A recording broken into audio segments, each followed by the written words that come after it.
नमस्कार। जीवी गुरुकुल के सांध्यकालीन सत्र की शुरुआत एक प्रश्न से करना चाहूंगा। अगर आपसे कोई यह प्रश्न पूछे कि दुनिया का सबसे बड़ा रोग क्या है, तो इसका उत्तर भिन्न भिन्न बौद्धिक क्षमता के लोग भिन्न भिन्न तरीके से देंगे। लेकिन सुविख्यात दार्शनिक आचार्य रजनीश कहते हैं, दुनिया का सबसे बड़ा रोग क्या कहेंगे लोग? क्या कहेंगे लोग कि रूढ़िगत जागरण के बारे में महान बाल मनोवैज्ञानिक और प्रकृतिवादी दार्शनिक रूसो कहते हैं, man is born free but everywhere is in chains. यानी मानव स्वतंत्र रूप से जन्म तो लेता है, पर वह सर्वत्र बंधनों से जकड़ा हुआ है। शिक्षा हमें इन्हीं जकड़न से बचाती है। इस अंक में इसी कथन की पड़ताल गायन के लोक सम्राट और कुछ तो लोग कहेंगे लोगों का काम है कहना कि अमर गायक किशोर कुमार पर करेंगे। मध्य प्रदेश के खंडवा में एक बंगाली ब्राह्मण परिवार में जन्मे किशोर कुमार जब महाविद्यालयीन शिक्षा प्राप्ति के लिए इंदौर पहुंचे, तब उनके अंदर गायक वाली प्रवृत्ति समुद्र की लहरों की भांति ठाठे मारने लगा। वो प्रायः किसी न किसी धुन पर गुनगुनाया करते थे, चाहे वह कॉलेज कैंपस हो, कैंटीन हो या फिर वर्ग कक्ष ही क्यों ना हो। एक बार कक्षा में एक व्याख्याता जनसंख्या विस्फोट पर माल्थस के सिद्धांतों की गंभीर विवेचना कर रहे थे। तरह तरह के आंकड़ों को वे दंडारेख के माध्यम से बता रहे थे। तभी उनकी निगाह अजीबो गरीब हरकत करने वाले किशोरदा पर पड़ी। उन्होंने करकते हुए किशोरदा से पूछा, अभी मैं क्या पढ़ा रहा था? किशोरदा प्रत्युत्तर में कुछ गुनगुनाकर सुनाने लगे। किशोरदा के इस गुनगुनाहट ने उस व्याख्याता के क्रोधाग्नि को और भड़का दिया। वे किशोरदा का कान पकड़े और बोले, चलो प्रिंसिपल साहब के पास, अब या तो यहां तुम रहोगे या मैं। किशोरदा का चेहरा भय से पीला पड़ चुका था। दोनों प्रिंसिपल साहब के चैम्बर में पहुंचे। व्याख्याता महोदय ने आवेशित होकर कहना प्रारंभ किया, सर, यहां या तो ये रहेगा या मैं। प्रिंसिपल साहब ने धैर्य से पूछा, आखिर बात क्या है? व्याख्याता ने सारी बातें बताई। सर, जब मैं पढ़ाता हूं तो यह वर्ग कक्ष में गुनगुनाता रहता है। सर्वोच्च न्यायालय के कटघरे में खड़े किशोरदा की ओर मुखातिब होते हुए प्रिंसिपल साहब ने पूछा, क्यों जी, कक्षा में पढ़ाई के दौरान क्या गुनगुना रहे थे? जरा मुझे भी तो सुनाओ।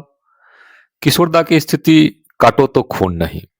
वे हिम्मत बटोरे और फिर से गुनगुनाने लगे। किशोरदा के इस गायन को सुनकर सौहृदय और विद्वान प्रिंसिपल साहब मंद मंद मुस्कुराने लगे।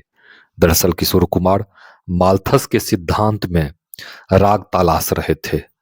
प्रिंसिपल साहब एक कुशल जौहरी थे। उन्होंने व्याख्याता महोदय से कहा, सर, इसका मैं कुछ न कुछ उपाय करता हूं। फिलहाल कक्षा में बच्चे आपका इंतजार कर रहे होंगे, और हां, किशोर, तुम यहीं ठहरो। व्याख्याता के जाने के बाद प्रिंसिपल साहब ने कहना प्रारंभ किया, किशोर, तुम प्रतिभावान किशोर हो। अंतर विद्यालयीन और महाविद्यालयीन प्रतियोगिता में इस बार तुम संस्था का प्रतिनिधित्व करोगे। मुझे तुम पर फक्र है। किशोरदा की आंखों से झरझर आंसू बह रहे थे। उन्होंने झुककर प्रिंसिपल साहब का चरण स्पर्श किया। किशोरदा कृष्ण की तरह भाव विह्वल हो गए। जिस प्रकार कृष्ण ने भाव विह्वल होकर अपने आंसुओं से सुदामा का पैर धो दिया, कुछ उसी तरह प्रिंसिपल साहब के चरण को किशोरदा अपने आंसुओं से धोना चाह रहे थे, क्योंकि अब तक किसी ने किशोरदा की प्रतिभा को इस तरह से चैनलाइज्ड नहीं किया था जिस तरह से प्रिंसिपल साहब ने किया। प्रिंसिपल साहब के इस कोमल और आनंदकारी भाव ने किशोरदा के अवचेतन मन में ऐसी अक्षय ऊर्जा दी जिससे भारतीय गाने ने एक लंबी छलांग लगाई। आज भी जब परेशान, हताश और निराश हम सब होते हैं तो किशोरदा के 4-5 गीत सुनते सुनते मन सकारात्मक ऊर्जा से रिचार्ज हो जाता है।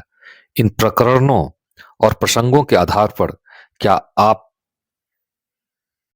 भी इस बात से सहमत नहीं हैं कि बच्चे ही किताब हैं? बच्चों को पढ़ाने की नहीं बल्कि पढ़ने की जरूरत है। क्या प्रिंसिपल साहब की तरह आज के शिक्षक भी इडियट बच्चों को इंटेलिजेंट बनाने का कार्य करेंगे? हालांकि नई शिक्षा नीति और नए पाठ्यक्रम इस तरह से बनाए जा रहे हैं कि बच्चों का आकलन और मूल्यांकन 360 डिग्री के एंगल पर हो, न केवल उनका कॉग्निटिव मापन और मूल्यांकन हो, बल्कि उनकी अभिरुचियों, अभिक्षमता और अभिवृत्ति का सतत एवं व्यापक आकलन हो, ताकि एक मजबूत मानव संसाधन का निर्माण किया जा सके। अंत में आपसे अनुरोध है कि जीबी गुरुकुल पर प्रकाशित व एडिशन पर केंद्रित माँ ने बनाया इडियट से इंटेलिजेंट वीडियो को भी अवश्य देखें। चैनल को अब तक सब्सक्राइब नहीं किया है तो कृपया सब्सक्राइब कर लें। अंत में बने रहें जीबी गुरुकुल के साथ। ओम शांति।